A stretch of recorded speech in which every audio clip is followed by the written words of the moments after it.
Lula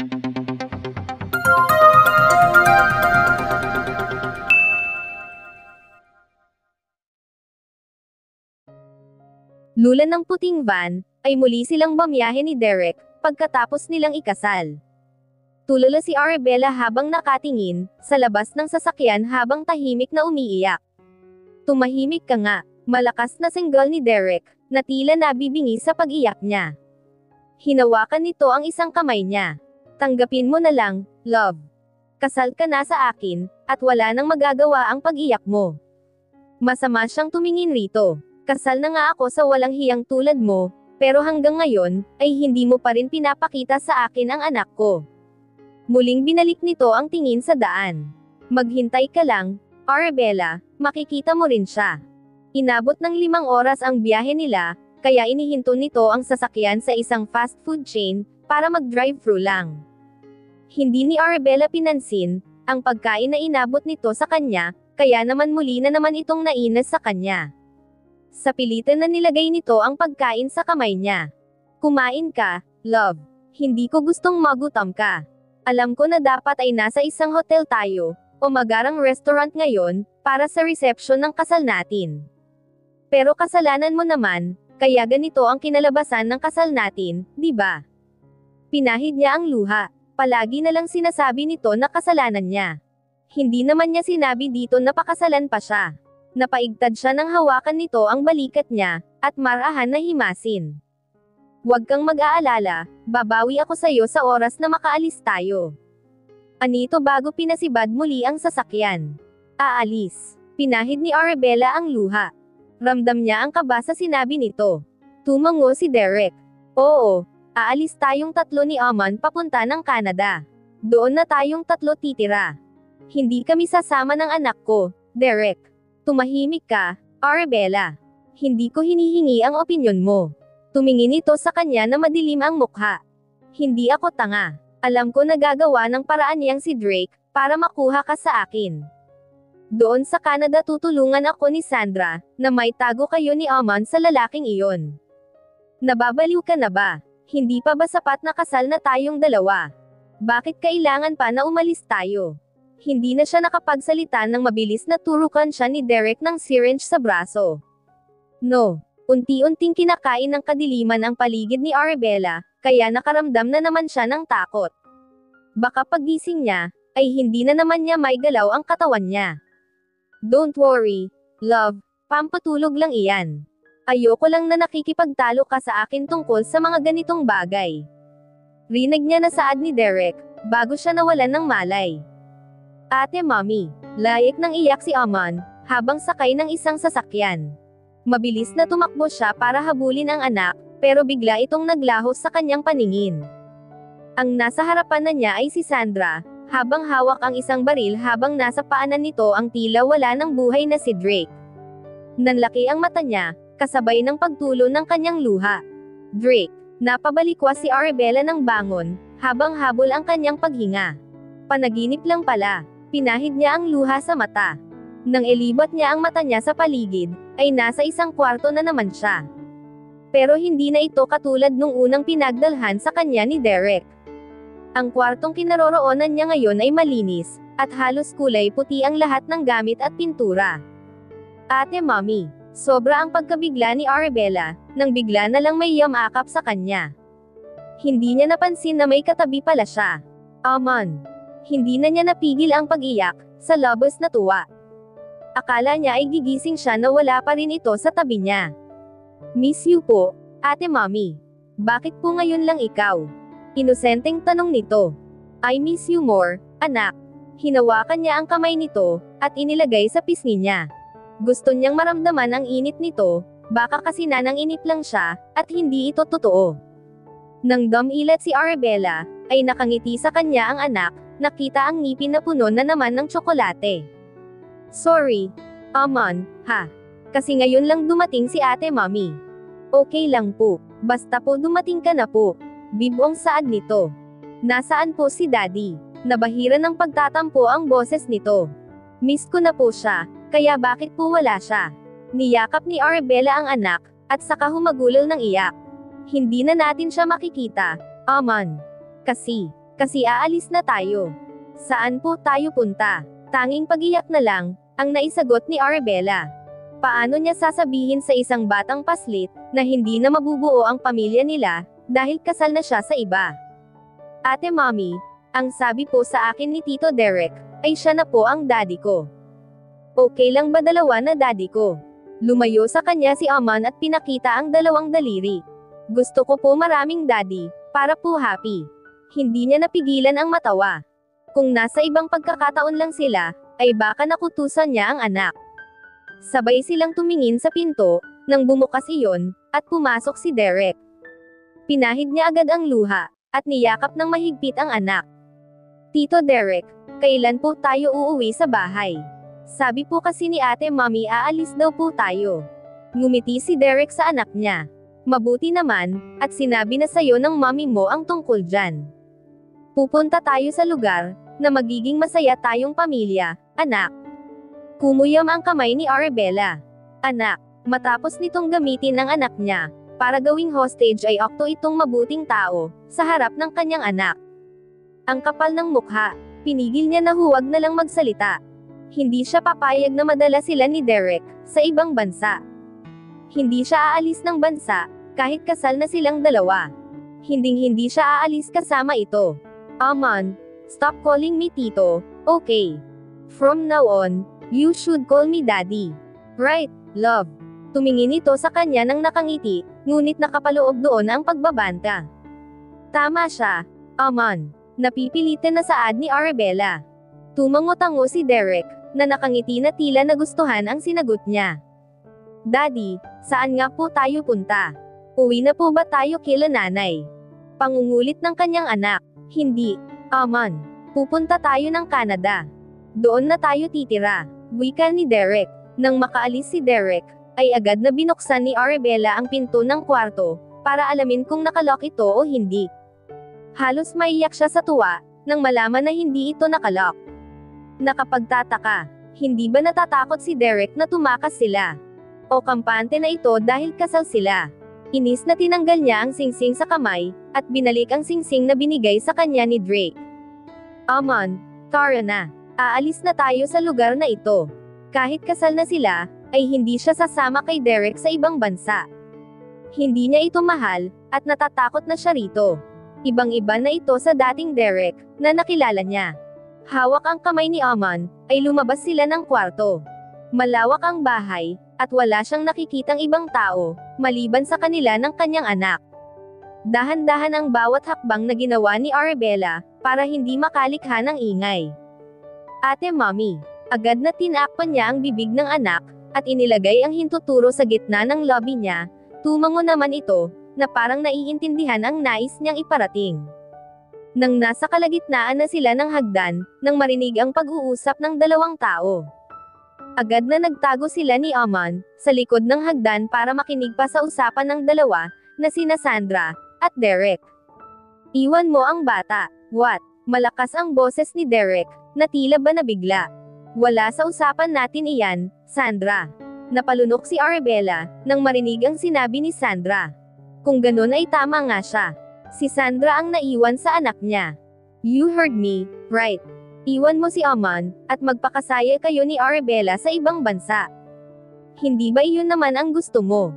Ginawa ko ang parte ko, makakasama mo na ang babaeng kinababaliwan mo. Ngayon gawin mo naman ang gusto ko. Iwan mo si Aman, at umalis na kayo ni Arabella mamaya. I already brought 2 tickets, for the 2 of you. Amigting ang panga ni Derek. We have a deal, Sandra. Ang usapan natin ay paglayuan lang sila, which is I agreed, because I want Arabella for myself.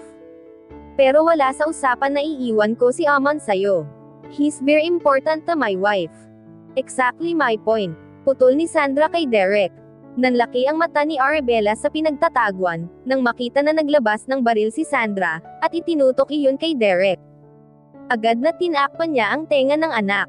That child is very important to Arabella, and Drake. Sa tingin mo, bakit ko ginagawa ko ang lahat ng ito? Napalunok si Derek, nang ikasa ni Sandra ang baril. I did this, because I want them suffer. At ang batang iyon, ang magiging dahilan ng pagdurusa nilang dalawa. Kapag namatay ang batang iyon, ay magsisisihan sila habang nabubuhay sila, at magdudusa dahil nawala sa kanila, ang pinaka-importanteng tao sa buhay nila pareho. Gustong patayin ni Sandra ang anak niya. Nanginginig ang katawan na umatras si Arabella. Kailangan nilang tumakas. Hindi sila maaari na magtagal sa lugar na ito. Saka pwede ba, wag kang umarte, na asawa talaga ni Arabella sa harap ko. Alam naman natin pareho, na peke ang kasal nyo. Dagdag pa ni Sandra. Hindi ni Arabella magawang matuwa sa huling narinig. Ang nasa isip niya lang ngayon, ay kung paano sila makakatakas ng anak sa lugar na ito. Shut up! Nangangalit ang ngipin na angil ni Derek. Tumingin ito sa taas ng hagdan, na pinanggalingan nila ni Amon. Tila takot itong marinig niya ang katotohanan, pero huli na dahil alam na niya. Huwag mo akong kalabanan, Derek, dahil hindi ako magdadalawang isip na patayin ka. Magpasalamat ka na lang, dahil tinulungan kitang mapasayo si Arabella. Saka pasalamat ka pa nga, dahil nagawa ko pang ipakita dyan sa peke mong asawa, ang anak niya. Tinawag ni Sandra ang ilang kalalakihan na kasama. Kunin niyo ang bata sa itaas. Mas lalo niyang ikinubli ang katawan nila ni Amon, sa likod ng hagdan, nang makita na umakyat ang mga lalaki. Walang nagawa si Derek, kundi ang sumunod sa mga tauhan ni Sandra, habang ang huli, ay ngiting-ngiti na sumunod rito. Pinahid ni Arabella ang luha, saka hinila ang anak. Hindi sila pwedeng maabutan ng mga ito, lalong-lalo na ang anak niya. Ate Mommy, uwi na po tayo. Mahinang tanong ni Amon. Oo, anak, maikli niyang tugon. Hinila niya ang anak, papunta na sa tingin niya ay main door. Nanlaki ang mata niya, nang makita na nagkalat ang mga tauhan ni Sandra sa labas. Tiyak na mahuhuli sila ni Amon, kung dadaan sila rito. Wala ka talagang silbi. Umalangaw-ngaw ang boses ni Sandra sa paligid. Sinisisi si Derek. Hanapin niyo ang dalawang mag-ina, at dalhin sa akin. Parang sisabog ang dibdib ni Arabella, sa sobrang takot. Hinila niya ang anak, para magtago sa ilalim ng mesa. Amon, di ba magaling ka magtago? Mahina ang boses na tanong niya. Tumango ang anak niya. Maglalaro tayo katulad ng nilalaro nyo, nila Tito Alex, at Tito Andy. Kapag ginalingan mo magtago, ay bibilhan ka ni Ate Mommy ng maraming tsokolate. Nagsimulang manggilid ang luha niya. Ate Mommy, siya. Tinakpan ni Arabella ang bibig ng anak. May rules tayo. Bawal kang magsalita, o gumagawa ng ingay. Naiintindihan mo ba? Muling tumango si Amon. Pumikit siya, at pinigilan ang pag-iyak. Kailangan niyang maging matapang ngayon, para sa anak niya. Mamaya, sasabihin ko sa'yo ang dapat mong gawin. Susunod ka sa lahat ng sasabihin ko, ha? Sunod-sunod ang pagtango ni Amon. Halatang excited ito sa inaakalang laro na gagawin nila. Hinawakan niya ang maliit na kamay ng anak, at paulit-ulit na hinalikan. Gagawin niya ang lahat, kahit buhay pa niya ang kapalit, mailigtas lang ang anak niya.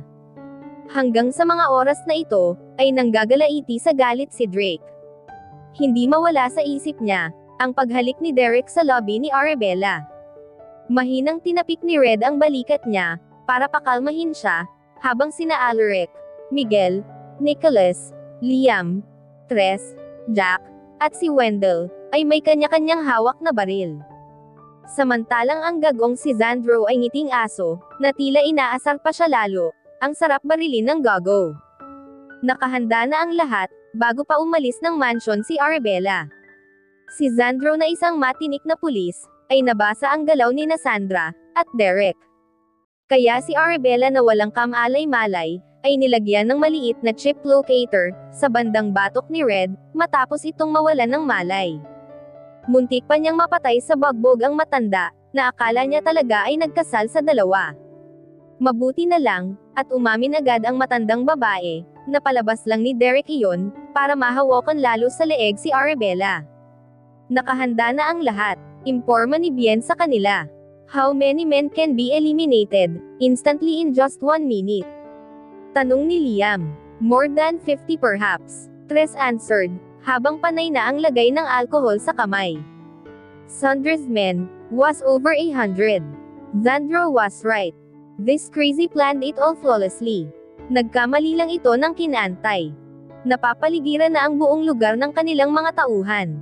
Daig pa nila ang sasabak, sa isang malaking gyera ngayon, dahil nasa libo ang tao nila, at halos lahat ay pili, at magagaling. Mahal talaga siya ng mga gagong kaibigan niya. I'm excited to shoot some bad guy. You shut up, mura ni Wendell kay Jack, nang batuhin ito ng pistol sa ulo. I'm sorry, buds. I thought you were a bad guys. Jack said while grinning from ear to ear. Wendell raised his middle finger.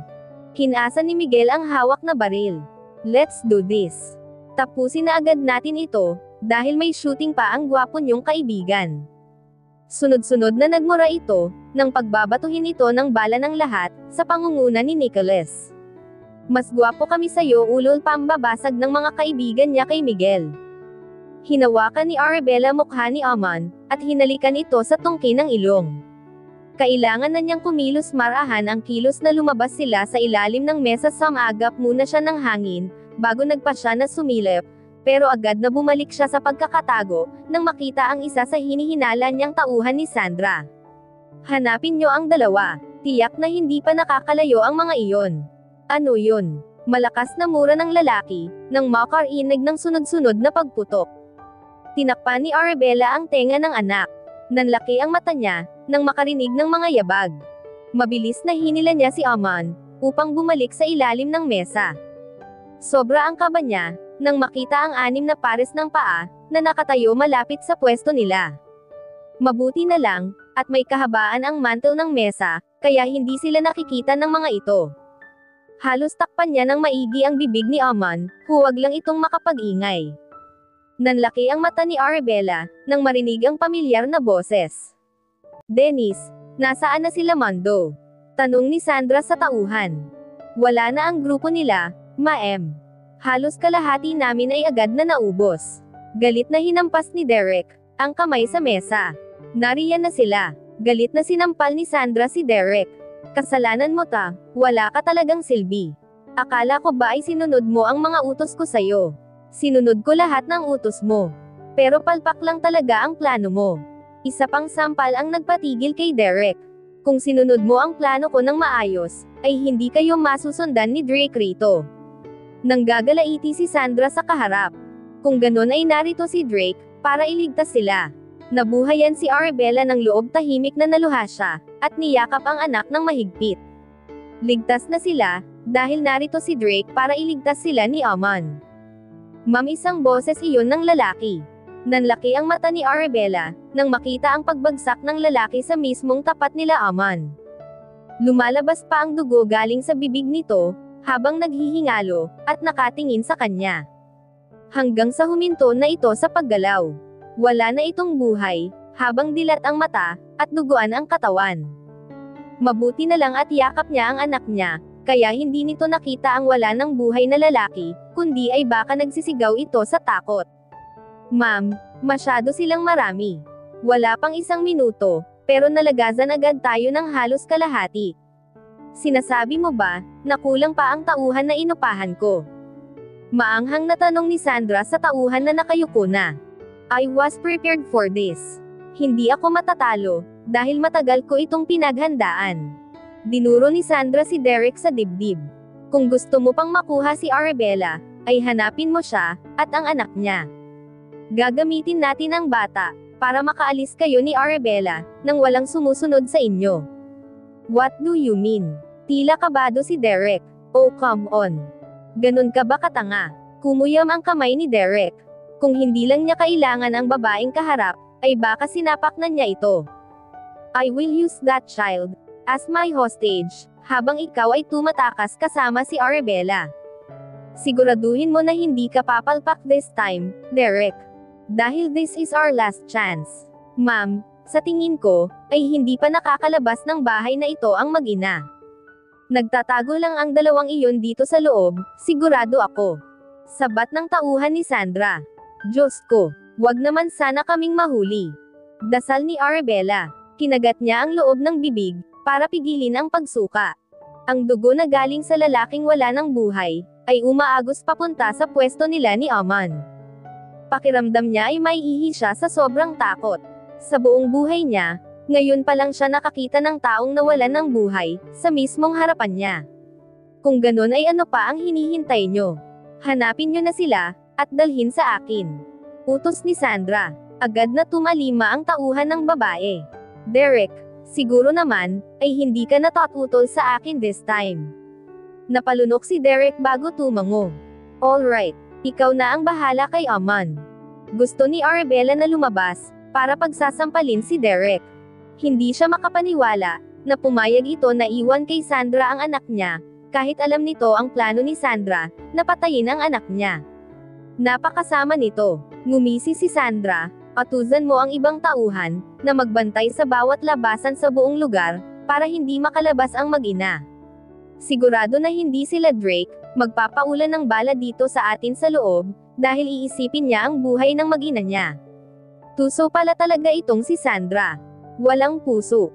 Gagamitin natin iyon, para makakilos dito sa loob, para mahanap ang mag-ina. Heto, hinagis ni Sandra ang isang baril kay Derek. Gamitin mo sa oras na kailangan mo. Kanina pa nakaalis si Sandra, naiwan si Derek na nakatingin sa baril, na bakas ang galit sa mukha. Papatayin kita, Drake. Papatayin kita. Pangako ng binata. Walang magpapaputok. Utos ni Xandro sa lahat ng tauhan, gamit ang isang maliit na mic chip tenga nito. Halos lahat ng tauhan ni Sandra sa labas ay ubos na. Ang natira na lamang ay ang nasa loob. Where's Drake? Tanong ni Wendell nang hindi makita ang binata. He was ready to save them. Banibitbit ni Tres ang AS-50 sniper rifle, at alcohol bago na unang maglakad. Habang naglalakad, ay hindi mapigilan ang kaba ni Drake sa dibdib, not because he's scared for his life, but because he was scared of losing both of them. Binundol ng kaba ang dibdib niya, nang makarinig ng magkakasunod na putok. Mura niya bago mabilis na tinaakbo nang walang kahirap-hirap ang pabulusok na daan pababa. Mautak na Sandra. Sa isang vacation house, sa isang bundok nito dinala ang mag-ina niya. Talagang pinagplanuhan nito ang lahat.